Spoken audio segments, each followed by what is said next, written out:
Dans ce journal, validation du plan stratégique de l'intégration, experts nationaux et internationaux étaient en atelier à Yamoussoukro sous l'égide du ministère de l'intégration africaine et des Ivoiriens de l'extérieur. Au chapitre de la protection sociale, sélection des villages cibles du projet filets sociaux productifs au terme d'un conclave ici à Bouaké. Conclave pour lancer la phase de généralisation de ce projet du ministère de l'Emploi et de la Protection sociale. La Tabaski ou fête du mouton, c'est le 1er septembre prochain, mais déjà, élan de solidarité à la communauté musulmane. Le ministre Jean-Claude Kouassi ouvre le bal ici à Bouaké avec 40 moutons. On parlera également de ce don dans ce journal. Vous suivez RTI Bouaké, merci de nous rejoindre dans le régional. Direction Yamoussoukro pour ouvrir ce journal. Validation du plan stratégique d'intégration, le 5e pilier du PND, le plan national de développement 2016-2020, des travaux sous l'égide du ministère de l'intégration africaine et des Ivoiriens de l'extérieur, parties prenantes, des experts nationaux et internationaux, nous disent Soro Corona et Kader Sogodogo. Le PND, Plan national de développement 2016-2020, de la Côte d'Ivoire consacre son 5e pilier à l'intégration régionale et à la coopération internationale. Le ministère de l'intégration africaine et des Ivoiriens de l'extérieur travaille pour la mise en œuvre effective du plan stratégique de l'intégration. À Yamoussoukro, les ministères et structures de l'État concernés, des experts issus d'institutions sous-régionales et internationales se sont retrouvés. Au centre de cet atelier, la restitution et la validation du plan stratégique de l'intégration 2017-2021. Nous sommes membres de plusieurs institutions, CEDEAO, UEMOA, Union de Flemano, Union africaine. Le commun des mortels s'est dit, mais on cherche quoi dans tout ça là? Qu'est-ce qu'on a eu là-dedans? Quelle est la situation? À quoi ça sert? La Côte d'Ivoire, en étant membre de ces institutions, qu'est-ce qu'elle y gagne? Donc il fallait que nous-mêmes nous fassions une opinion d'un bilan diagnostique de ce que nous avons pu avoir comme avantage et ce qui a été les faiblesses de notre participation dans ces institutions. Les participants ont recueilli les observations des experts et ont fait l'état des lieux sur l'avancement du projet. Il a été également question pour le ministère de l'intégration africaine et des Ivoiriens de l'extérieur d'analyser les plans stratégiques régionaux, de proposer une stratégie de mise en œuvre du plan ivoirien. Le ministère de l'intégration africaine et des Ivoiriens de l'extérieur ambitionne de mettre à la disposition du gouvernement un plan stratégique de l'intégration. Un plan qui permettra à la Côte d'Ivoire d'affiner sa vision de l'intégration régionale et de réunir les moyens d'être un modèle en la matière. À Katiola, ce sont les données statistiques qui sont au cœur d'une rencontre entre l'Institut national de la statistique et les services producteurs des données statistiques de la région du Yambol. L'INS est allé expliquer l'importance de ces données dans le développement. On en parle avec Charles Tatou.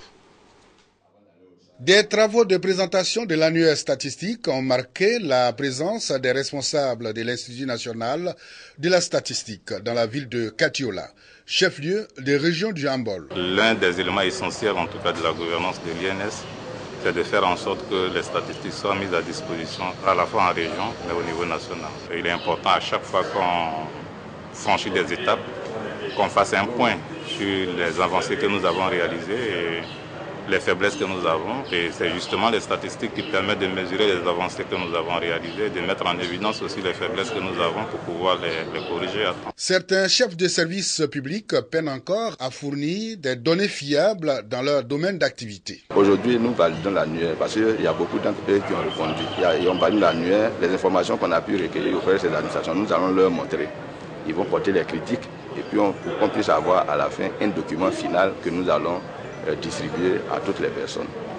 Et cet atelier est soutenu par l'UNFPA qui nous aide vraiment dans tous les domaines pour que la statistique puisse être connue au niveau de la population. Ça va nous permettre de savoir combien nous sommes, combien sont les populations, quels sont leurs besoins. Et c'est par rapport à ces besoins-là que l'État programmera le développement de notre région. nous sommes très satisfaits et je suis persuadé que nous allons aboutir à des résultats tout de suite utilisables pour nos populations. Durant 3 jours, ces travaux ont instruit directeurs régionaux et chefs de service de la région du Hambol quant à l'importance des données statistiques.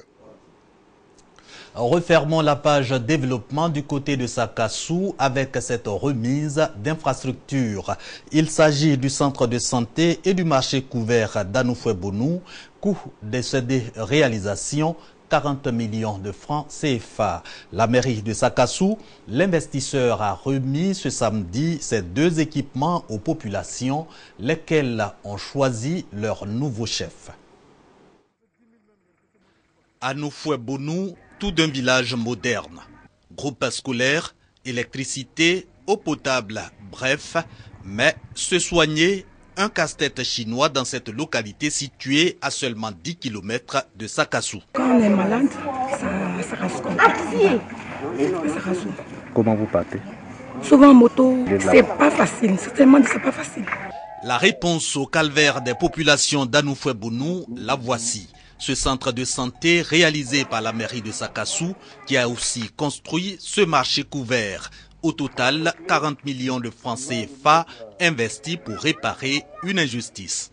La commune de Sakassou a 55 villages, dont Anoufoué-Bonou, qui est peut-être le plus gros. Et donc, nous sommes dit qu'il fallait rapidement leur donner un marché et un centre de santé.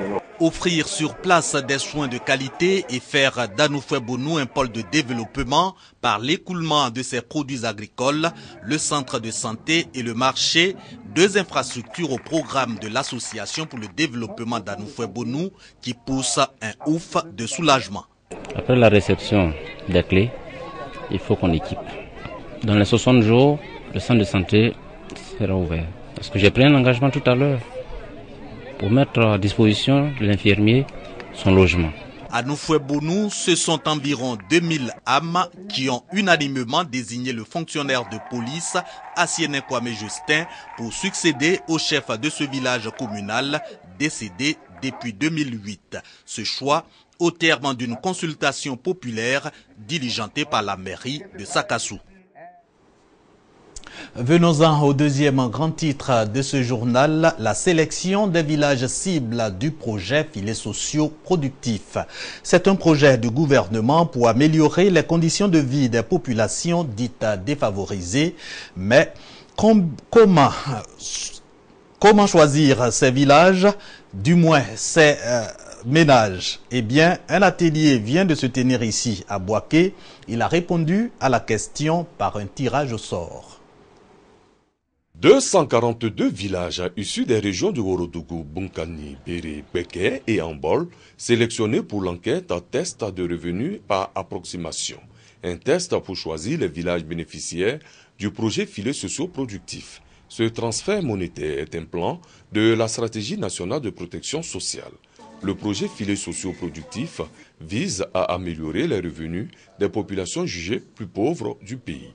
Chaque ménage bénéficiaire aura un appui financier de 36 000 francs CFA par trimestre pendant 3 ans. Ce projet était véritablement indispensable dans l'économie sociale, le développement de nos populations. Et nous avons donc compris que dans le cadre de l'agenda gouvernemental de l'inclusion sociale des couches sociales les plus vulnérables, il était effectivement utile de faire en sorte que nos concitoyens du milieu rural, ciblés parmi les plus pauvres du milieu rural, puissent effectivement bénéficier à une fréquence régulière d'une assistance du gouvernement. Après le projet pilote qui a concerné 5 000 ménages, cette phase de génération prendra en compte 35 000 familles dans 12 régions du pays. La sélection des villages qui doivent subir le test de revenus par approximation a eu lieu en présence du corps préfectoral et des autorités coutumières des régions concernées. Le projet filets sociaux productifs est financé par la Banque mondiale à hauteur de 25 milliards de francs CFA et une contrepartie de 2,5 milliards de francs CFA de la Côte d'Ivoire. Voilà, c'était un reportage de Soro Corona commenté pour vous par Kader Sogodogo. Le projet filets sociaux productifs est un projet du gouvernement pour assister les familles défavorisées Au total, 35 000 familles à hauteur de 36 000 francs CFA, une allocation trimestrielle. À présent, colonie de vacances des enfants de la commune de Trècheville à Abidjan séjournent à Botro. Ces tout petits sont dans le monde rural dans le cadre du jumelage entre les communes de Trècheville et de Botro. Ils séjournent dans un village à la découverte des traditions. Soro Corona, Charles Tatou. 22 enfants de la commune de Trècheville sont à Botro depuis 10 jours dans le cadre d'une colonie de vacances. Pour découvrir les réalités du monde rural, ils ont effectué des visites de champs de maïs, riz, anacarde, puis un village de la commune de Botro. Dans ce village, sans électricité et eau potable, les enfants venus de Trècheville ont échangé avec la chefferie traditionnelle. Échange porté sur le fonctionnement d'un village, le mode de désignation du chef, les interdits et totems du village. Les colons disent retenir beaucoup de cette première sortie hors d'Abidjan. La cérémonie d'ouverture, c'est quoi quand le chef fait comme ça? C'était nouveau parce que j'avais jamais vu un chef faire ça. Moi, ce qui m'a vu, c'était un masque. Quelqu'un qui était dedans, je ne sais pas c'est qui, mais il était à danser. Je n'ai jamais vu ça. Depuis un an, il faut le rappeler, les communes de Trècheville et de Botro entretiennent des rapports de jumelage. Cette colonie de vacances est donc le fruit de ce partenariat. Le ministre Michel avait donné ce genre d'échange, que les enfants d'Abidjan viennent connaître ce qui se passe dans les villages. Cette colonie de vacances a permis à ces jeunes citadins de se frotter aux réalités quotidiennes des populations rurales. Pour inculquer la notion de cohésion sociale aux tout-petits, les colons ont été installés dans des familles d'accueil. L'année prochaine, ce sera le tour des enfants de la commune de Botro de découvrir eux aussi la ville d'Abidjan, la capitale économique de la Côte d'Ivoire. Restons avec Soro Corona et Charles Tatou pour aborder la Tabaski 2017. Vous le savez, la fête du mouton sera célébrée le 1er septembre prochain.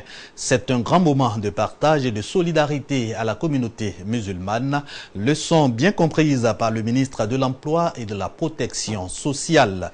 Jean-Claude Kouassi vient de faire don d'environ 40 moutons, un don pour permettre aux musulmans de Bouaké de bien fêter la Tabaski. Imiter le geste de dévotion et de soumission à Allah du prophète Abraham. C'est cette tradition que les musulmans du monde entier vont perpétuer le vendredi prochain. Ce jour appelé l'Ayat Kebir. Chaque musulman doit immoler un bélier.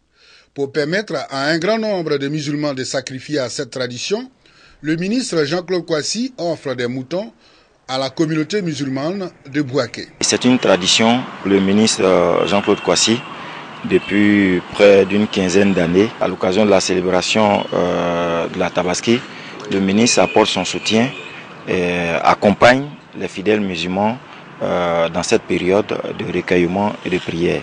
Imams, chefs de communauté, leaders de femmes et de jeunesse ont bénéficié de cette générosité. Ça me fait grand plaisir. Je prie Dieu que Dieu nous garde longtemps, que la confiance qui en lui est confiée, il n'a qu'à reçu sa mission. C'est un geste symbolique, mais de portée immense.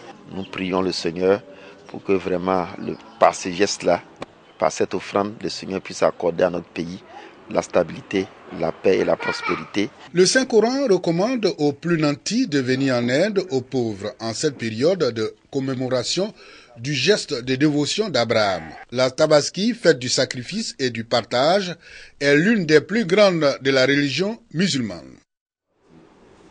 C'est la fin du régional, occasion pour moi de prendre congé de vous. Je vous laisse toute cette semaine en compagnie de mon confrère Kwadio Kwame.